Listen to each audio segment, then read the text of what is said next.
बाहाघर पर सरकार देउछंती टंका हजारे कि 2000 नुहे नवविवाहित को 2.5 लाख टंका देबे सरकार।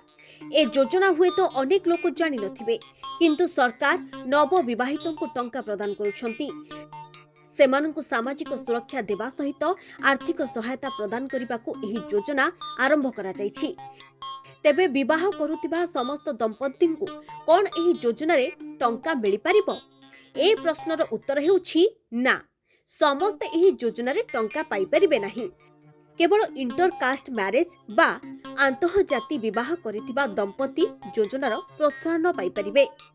तेबे एही योजना रे लाभ पाइबा पई दंपत्तिंक निकट रे विवाहर प्रमाणपत्र थिबा निहाती आवश्यक। बिना प्रमाणपत्र रे योजना रे शामिल करा जिवो नाही। एहा सहित गोटिए जाति रु अन्य जाति को विवाह करितिबा दंपत्ति को एही योजना रे सरकार प्रोत्साहन जोगाई देबे। अर्थात जदि व्यक्ति जनक साधारण वर्गर होई अन्य संप्रदाय रे विवाह करंती तेबे तांकु एही योजनार लाभ दिया जिवो।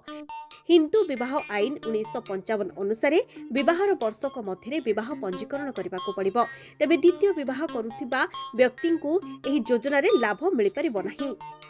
सेहीपरि कौनसी व्यक्ति विवाह संपर्क में भूल सूचना जदि दियंती नियम अनुसार सेमानक विरोध में कड़ा कार्यानुष्ठान ग्रहण करा जिबा सह दंड दिया जिवो।